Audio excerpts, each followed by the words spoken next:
Hi, today in the test kitchen we are making melting moments, and I'm so pleased to announce that the recipe for the classic melting moments is in our beautiful new cookbook called Australia Bakes. So I'm hoping mine turn out just as beautiful as these ones. We've got some softened butter and it's 250 grams, so it's a whole block. To that I'm going to add a half a cup of icing sugar, and just for a little bit of flavouring, a teaspoon of vanilla extract. Start off on slow. This is a classic biscuit dough. The point of this one is to basically to cream that butter and icing sugar together so you get it smooth and creamy, and it changes to a lighter colour of pale yellow. Okay, now that's perfect. So now just beat that butter onto the side of the bowl so you're getting every little bit. And now is our dry ingredients.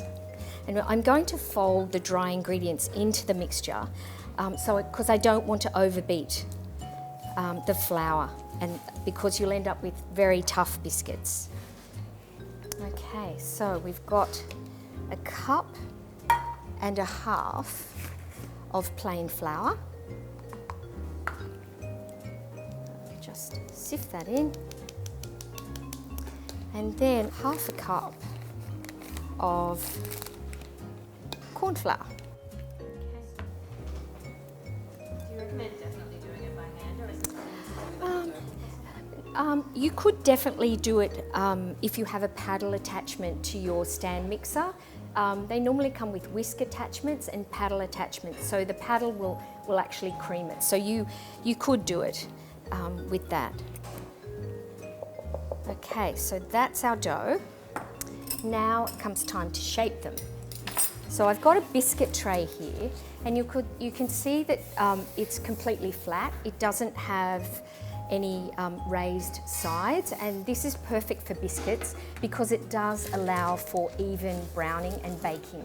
And just a little tip, our test kitchen tip, is just to spray the base of the tray with either cooking oil spray or some melted butter, and that will just help glue your baking paper onto the tray. The trick with rolling the melting moments is to dip your spoon just into some flour, and it will push off really easily. And also what's a good idea is to flour your hands, and then it won't stick. So just into balls.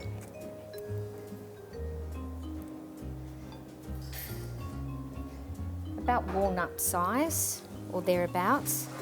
In the recipe we say rounded teaspoons, but I really think that's open to interpretations. If your kitchen was really humid, at this stage you could pop the tray of rolled biscuit dough into the fridge for about 10 or 15 minutes just to firm them up a little bit before you press them down with a fork. So just a regular kitchen fork, dip it in the flour, and then just press it, and then you'll see the beautiful fork marks, and they will remain when you bake them.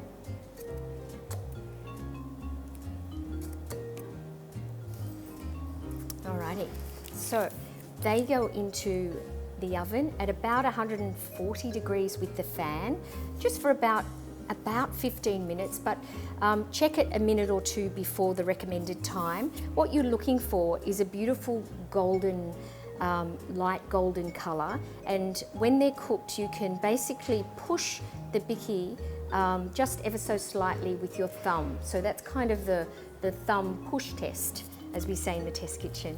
While our biscuits are baking, I thought I'd get together the buttercream. So in here I've got some softened butter. So I'm just going to give it a whiz just to get it nice and pale. The reason we're beating the butter is we want to make it really light and fluffy, which will increase its volume because you're incorporating air, which will give you a lot more icing. Now it comes time to add our icing sugar. So if you're using pure icing sugar, you can definitely sift it because it does tend to be a little bit clumpy. Sometimes if you had the pure icing sugar in your cupboard for a long time, it gets really rocky and really hard to sift. So a test kitchen tip is to basically put the required quantity in the food processor and just whiz it, and that will get out all the lumps. Today I'm flavouring the buttercream with some lemon. So I've got a fantastic fine grater called a microplane, and what you're aiming to do is just take out the very outer skin called the rind or the zest. Just about a teaspoon. So again, start off on slow. You could flavour it with orange or even lime would be delicious. Just to help that sugar dissolve, just a little teaspoon of lemon juice will just counteract that sweetness. So turn it up to full speed, and you really want to get a really light and fluffy, creamy result. And a good indication of that is to try and get that butter as white as possible. Okay, and that is perfect. And the fun begins. Here are our baked and cool biscuits. And you can tell they're baked because they're just very golden brown on the underside. I like to, when I'm baking them in the oven, just pop them down for at least half the cooking time on the lower shelf, so it does cook the bases really nice and evenly. Okay, so to decorate, just turn half of them upside, and it's really just about as much or as little as you like, just on there. Basically sandwiching it together just like that. If you do have a piping bag in your kitchen kit, just snip off the end, and it's as easy as piping just a little dollop on each biscuit.